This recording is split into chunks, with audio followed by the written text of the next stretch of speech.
Welcome to Clienting, your place to get information about legal marketing and client development. This is Kelly Street, Marketing Director for Attorney Sync. And this is Guy Sakalakis, one of the founders of Attorney Sync.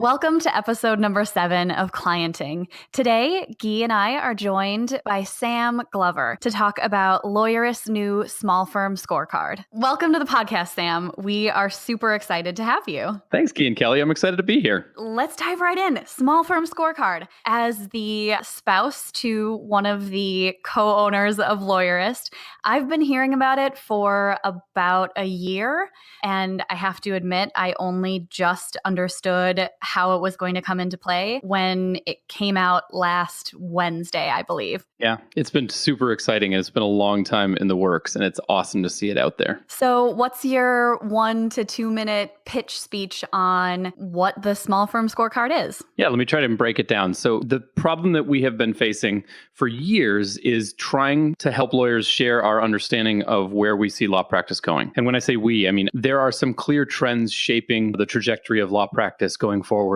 And we have just gotten more and more confident about how we think lawyers need to adapt and what the markers are of a healthy, successful law firm that is prepared to adjust. And we finally put all of that stuff together into a 50-question small firm scorecard survey, or 40 if you're a solo. So that's basically what it is. And the idea is that lawyers can use the scorecard to help them identify the things that they need to work on to move their firm towards the place where they can actually be well positioned to be successful now, really, and in the future.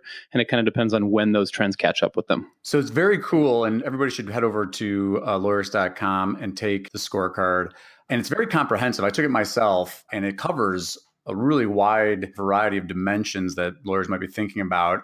You know, as we're on the Clienting podcast, I'm very curious to hear maybe your highlight thoughts on the intersection of what the scorecard teases out and how that can be applied to client development specifically. I mean, there are specific sections in there around client acquisition, client-centered services. I think to the extent we have an opinion about how lawyers go about doing those things, it really is about thinking empathetically about the client's perspective, right? Building a reputation, an image, making sure that your website has the technical requirements to serve people in the way that they expect when they come to it. That you have an actual system, that you're thinking about client acquisition as a journey from the not a client to potential client to thinking about legal services to making the decision about what to do. And then through the onboarding phase and welcoming them to your firm and making them happy and delighting them so that they refer other people to your firm. So I think it's that sort of holistic view. To the extent the questions have an opinion, that's what's behind them. Totally. It makes a lot of sense. So if we're thinking about, and I don't want to get into too much of like the what you get as you get behind the secret sauce and the scenes of getting more practice specific advice from you, but just to give listeners a sense, kind of maybe you could break down like what do the lawyers look like that are getting A's on the scorecard versus maybe C's and F's? Yeah, well, and just to be clear, there's not really any secret sauce. Like there's nothing on the scorecard that you can't go out and learn. We think we are the best place to learn about it, but if you want to take the scorecard, which is free, by the way, and go and find your own resources, go read books about business and marketing and whatever, go to your bar association, and that's totally fine. I think the firms that are getting A's, and right now it's just a little bit less than 1% of the firms that have taken this are getting A's and B's, which is kind of what we expected. I hope we are able to help that proportion go up, but that seems about right. Interesting. Yeah, and I think the firms that are getting those A's and B's are firms that are really thinking about their firm as a business in addition to being a profession and a law practice. And they're thinking about it in terms of systems and procedures, right? So their client acquisition process is a process, not just I'm hustling to get the next client. And so there's actually a system for how you make decisions about where to put your marketing budget, where to put your time, how to bring people in the door, what kinds of impressions you want them to have, where you want them to click on your website. And you're driving all of this with data and understanding of what your return on investment is, your cost of client acquisition, and you're paying attention to how effectively you are moving through that process. That same philosophy carries through on client service and everything else about the firm. But I think that's the main piece of what those firms look like. That's awesome. And the thing for me, so I'm a lawyer and I'm sitting there thinking, I'm like, oh, well, I've got this stuff down. What I'm trying to get a sense of is if I have a website and I'm like, I'm done, right? I have a website. That's not getting me an A. Right. There's an anecdote I like to tell about back when I was practicing and I was writing a consumer law blog. And I decided briefly to offer advertising because I was getting all of these clicks from and page views from other states. And I was tired of having people fill out my contact form and then only for me to tell them, go see your bar association or see the Consumer Law Center and look for a referral. So I started offering advertising to other lawyers in other states, and one of whom was a bankruptcy lawyer. And so if you visited my website from California, you'd see his ad. And after about a month, he was frustrated that he hadn't gotten any business from it, and and he didn't want to pay me for any more ads. The first month I had given him for free just to see how it goes. And I look and I'd sent him hundreds and hundreds of referrals. And I know that almost everyone who visits this website is extremely well targeted because all of the incoming search traffic, this is back in the day when you could actually see search terms. All the search traffic is extremely well targeted. So I know these are all potential clients. And you go to look at his website and he's got one and it's covered in crap. You can't find anything on it. If you wanted to contact him, you have to dig for it. So, of course, he's not getting any business from it because he isn't doing the things he needs to be doing on his end. He's not even trying, really, and he's messing it up. Exactly. That's such a good point. So some of these other examples, folks, again, if you think you've got this stuff locked down, if you haven't taken the scorecard, go take it. But if your intake process, if your website is not usable, if your intake process is, they'll leave me a voicemail, those are the questions you need to be asking yourself. And those are the types of things I think the scorecard will start to prompt you on and give you a sense of where you stand versus the lawyers who are actually adopting these types of systems and processes. I mean, if people want a really stark example, Billy Tarascio's firm, Modern Law, is an A. And if you want a real stark example of the opposite of what you just mentioned, go and listen to the podcast I did with her, where she talks about her intake process, which is a whole different thing from what most firms are doing when it comes to intake. There you go. And we'll make sure to put links to Billy's sites in our show notes. Let's run through the questions that are in the client acquisition section, because I, like Guy, went through and pretended to take the scorecard myself. I didn't submit it, of course. We'll clean up our own data. Messed up your metrics. Sorry. Yeah, don't worry about it. But I did, of course, want to see the questions. So the first one in the client acquisition section dealt with your reputation reflecting your brand image. And I think that is so powerful because when you're looking at your reviews, when you're looking at your Facebook page, your website, all of those things, making sure that your brand image and what you're putting out there is actually coming across to people and they're connecting the dots between who you want to be and what you're actually doing for people. Yeah. I've thought a lot about this sort of disconnect that a lot of lawyers have between what they're putting out there and what they are.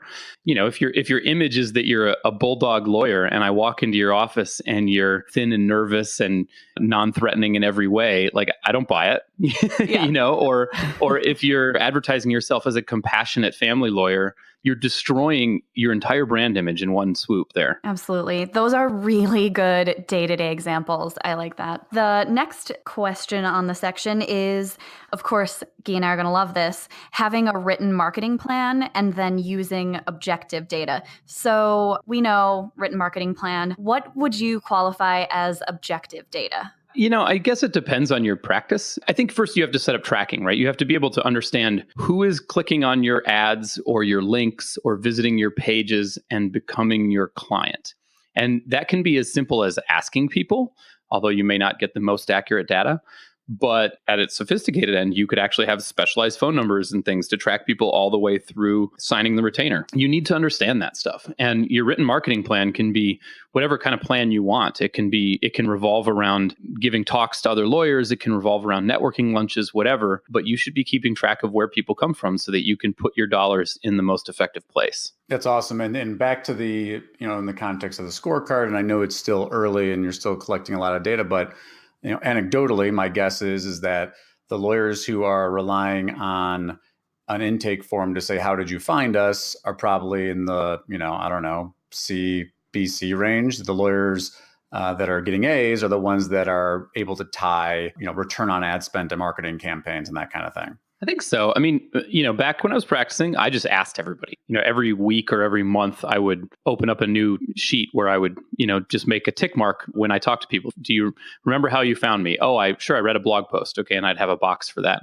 And honestly, I think if you're doing it on paper like that, you're somewhere in a C plus B minus range. Yeah, I still think that's a good idea. I still, in addition to having like all the fancy analytics tracking, again, you don't want to be off-putting to your clients, but I think it's a great thing to be asking. No, but if you're using HubSpot and you can actually say this person visited my website 5 times before they actually clicked through to my contact form and filled it out, and in between they visited my blog, read 4 articles, and clicked on a couple of my social media profiles, like that's some badass data that you've got. You get an A. Yeah. A plus, definitely an A plus if you're using all of that.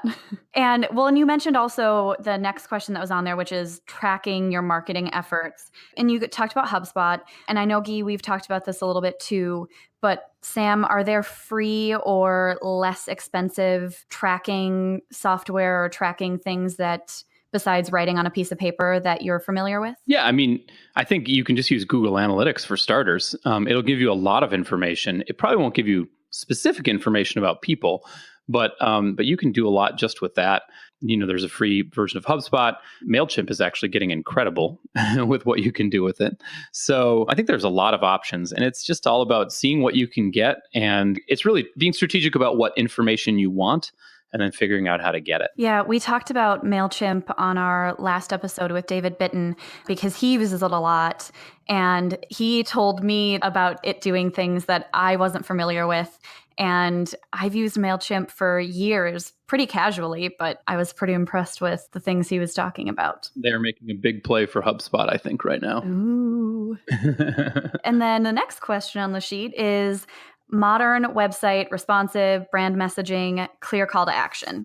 So you guys, of course, everybody who's cool and follows Lawyerist knows that you guys do the best websites. And so you're pretty much the expert I would trust, besides, of course, the website designer, to take a look at my website and tell me whether it meets all the metrics. So let's dive into that. I mean, these are some of the things that mark the best website. And there are just some basic non-negotiable things. It has to be mobile responsive. It should look nice. It should be clean. It should have a brand message.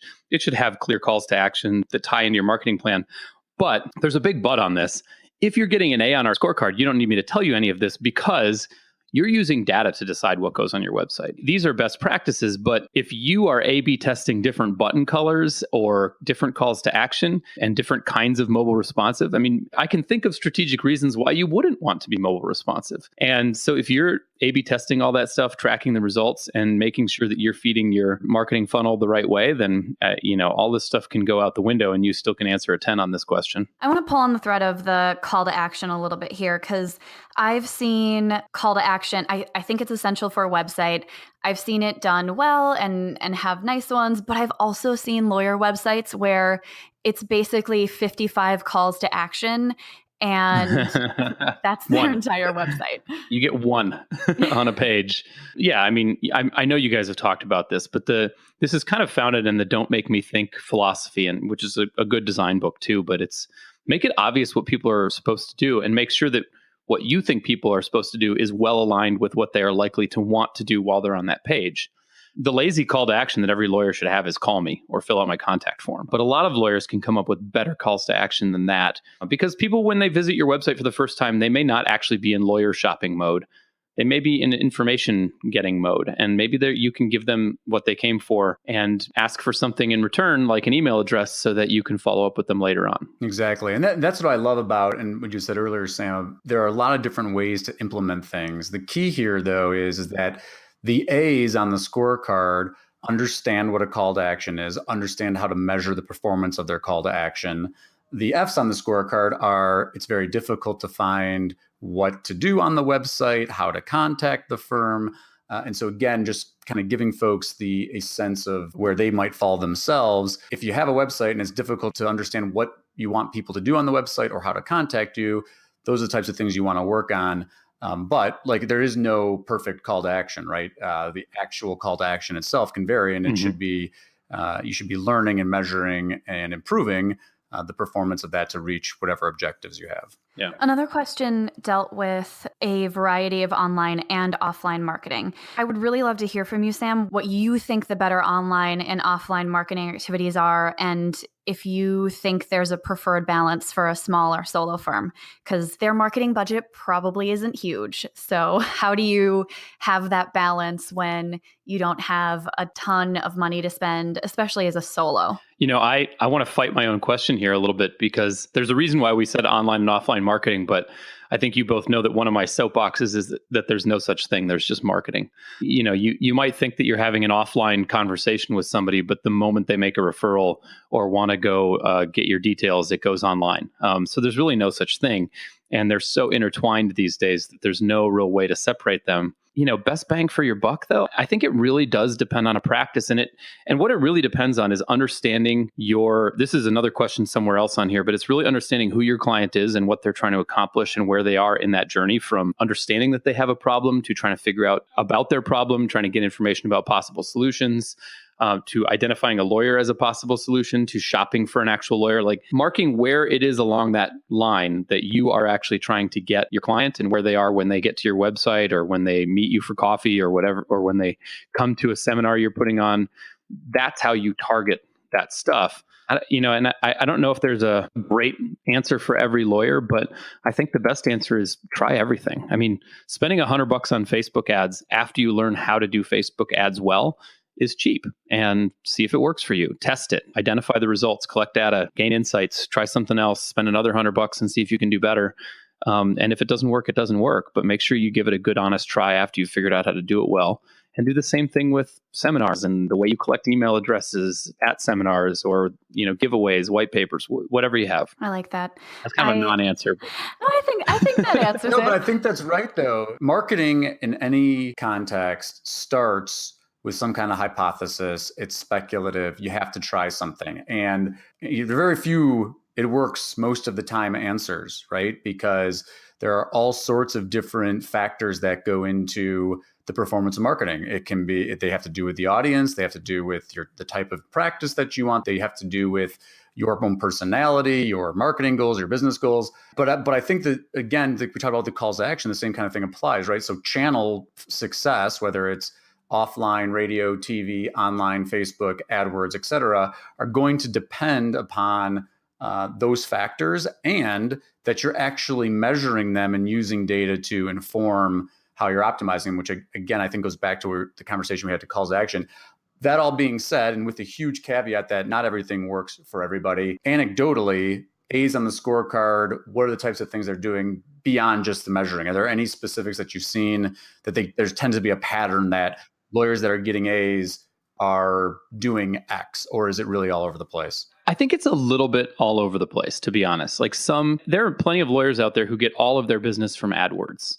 Facebook ads are relatively cheap now. There's lawyers who just kill it on Facebook, but it really depends on your type of practice too. Anywhere that you can try and do a better job of targeting your most likely clients, and the better you understand who they are, the closer you're going to get. There are common threads, like a well-optimized website that has good, solid SEO underpinnings is pretty much essential for everyone. Everyone who thinks their website isn't a part of their marketing is probably wrong, or has a really, really, really unusual practice. But if you have any kind of a typical practice, it probably does matter, actually. And I think what you'll also see with a lot of people is they're doing a lot of offline marketing, like general networking in their community, speaking, volunteering, giving back, but making sure that when they're doing it, they are out there being themselves and they're clear about who they are. The ineffective ones are the ones who are just walking billboards everywhere they go. And that includes their Facebook ads and their social media accounts and things like that. The best ones are real people who just make sure everybody knows who they are, at least when it comes to offline stuff. And then online, it's the ones who are being strategic. And my pet peeve is always people showing up and saying, do Facebook ads work? Mm-hmm. Well, not with that attitude, they don't. I mean, yeah, no, that's a good point. And the thing that I always see too is there's a lot of, to your earlier points, the lines are blurring, right? So being yourself, the thing that I always come back to is authenticity, right? So whatever it is, whoever you are and whatever your practice is about, be about that in real life, be about that online. I think another huge drop ball is a lot of people will invest in real life networking and then not make the connection on the web, whether it's as much, I know everybody's going to be nails against the chalkboard here, but LinkedIn, connecting there with professionals or going where those communities are, Facebook groups, participating in those places where you're having those in real life meetings. I think that's where I think a lot of lawyers that are having more success are connecting those dots and those that aren't are maybe stuck in, they're doing the traditional things, but they're not embracing the power of all these communication technologies. I think there's a little bit of a generation gap there too. I think I'm technically a Zennial because I sort of bridge the X to millennial generation. What that means is when I grew up, I didn't have a computer, and my early online interactions were back in the day when people really thought of online as kind of not real. It was a different world where you could put on a persona and a character and be a totally different person. And now I think most of us realize that it's our friends and family who are online. It's our community members, or it's people in other communities who are a lot like the people in our communities. And so online, it's not fake world. It's a real world. And in the same way that nobody wants you running up and shoving your business card in their face offline, nobody wants you doing the digital equivalent of that. So just being a normal, real human being online and offline is kind of the secret to everything. I think that's the tagline for the episode right there. Being a real human online and offline. No, I nobody wants you shoving their business card in their face in real life or online. That's the tagline. I mean, I think I wrote a mini script once where, let's say you're at your kid's swim meet and you're like, "Hey, Bob, how did your kid do in the 4x1 today?" And he's like, "Did you know if you've been injured in an accident, you have a right to call a lawyer?" And you know what's crazy? That People guy do that. That's a real problem. It's so just what an affront to everything, but whatever. So speaking of ways to get people into clients, the next question deals with whether you have a system for converting your potential clients into actual paying clients. Sam, system you recommend and or some things that people are using that get them into the A+ category? So I think of this as somebody becomes a potential client the moment they take an action that connects them to you, right? Maybe when they download a white paper, but that may not actually be a potential client yet. Definitely when they communicate with you about scheduling that initial consultation or something like that. If it takes you 3 days to get back to them, then you probably don't have a good system. So being responsive is really important here. Giving people a variety of ways to indicate that they might want to hire you and schedule that consultation is important. Think about it as, this is where I think a lot of lawyers drop the ball too. Their entire goal at that point is just to get somebody into their office so that they can tell them, what the solutions are and how they can fix their problem and what it's going to cost. And I think having a system means just being a little more strategic than that.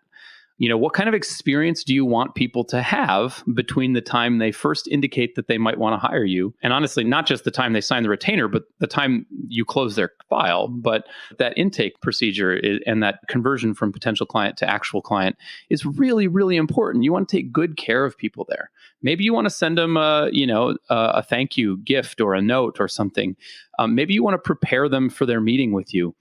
Maybe you want to help them make up their mind before they actually walk into your office so that they're only walking into your office to give you a check and sign something. Just think about that process. Sometimes I'll try to communicate with a lawyer and I'll get a voicemail that says, I only respond to messages between at 10 o'clock and 2 o'clock on weekdays. I mean, what does that say?